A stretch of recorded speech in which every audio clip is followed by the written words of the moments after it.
شروع کرتا ہوں اللہ تعالیٰ کے نام سے جو بڑا مہربان نہایت رحم والا ہے۔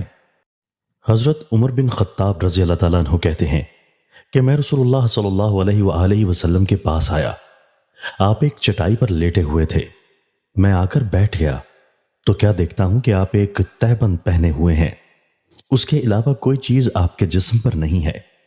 چٹائی سے آپ کے پہلو پر نشان پڑ گئے تھے اور میں نے دیکھا کہ ایک سا کے بقدر تھوڑا سا جو تھا۔ کمرہ کے ایک کونے میں ببول کے پتے تھے اور ایک مشک لٹک رہی تھی۔ میری آنکھیں بھر آئیں۔ آپ صلی اللہ علیہ وآلہ وسلم نے فرمایا، ابن خطاب تم کیوں رو رہے ہو؟ میں نے کہا، اے اللہ کے نبی، میں کیوں نہ روؤں؟ اس چٹائی سے آپ کے پہلو پر نشان پڑ گئے ہیں۔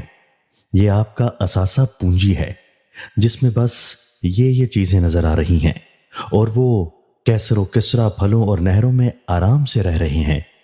آپ تو اللہ تعالیٰ کے نبی اور اس کے برگزیدہ ہیں، اور یہ آپ کی سارا اثاثہ پونجی ہے۔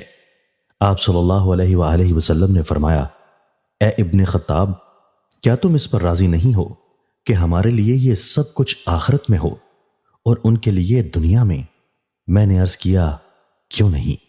حضرت ام المومنین عائشہ رضی اللہ تعالیٰ عنہ کہتی ہیں کہ کبھی کبھی آل محمد صلی اللہ علیہ وآلہ وسلم پر پورا مہینہ ایسا گزر جاتا تھا کہ ان کے گھروں میں سے کسی گھر میں دھواں نہ دیکھا جاتا تھا۔ ابو سلمہ نے پوچھا، پھر وہ کیا کھاتے تھے؟ کہا، 2 کالی چیزیں یعنی کھجور اور پانی۔ البتہ ہمارے کچھ انصاری پڑوسی تھے جو صحیح معنوں میں پڑوسی تھے۔ ان کی کچھ پالتو بکریاں تھیں، وہ آپ کو ان کا دودھ بھیج دیا کرتے تھے۔ محمد بن عمرو کہتے ہیں کہ آپ صلی اللہ علیہ وآلہ وسلم کے 9 گھر تھے۔ حضرت ابو ہریرہ رضی اللہ تعالیٰ عنہ کہتے ہیں کہ نبی اکرم صلی اللہ علیہ وآلہ وسلم نے فرمایا، بے شک اللہ تعالیٰ تمہاری صورتوں اور تمہارے مالوں کو نہیں دیکھتا، بلکہ وہ تمہارے اعمال اور دلوں کو دیکھتا ہے۔ حضرت عبداللہ بن عمرو بن العاص رضی اللہ تعالیٰ عنہ کہتے ہیں کہ رسول اللہ صلی اللہ علیہ وآلہ وسلم نے فرمایا، کامیاب ہو گیا وہ شخص جس کو اسلام کی ہدایت نصیب ہوئی اور ضرورت کے مطابق روزی ملی اور اس نے اس پر قناعت کی۔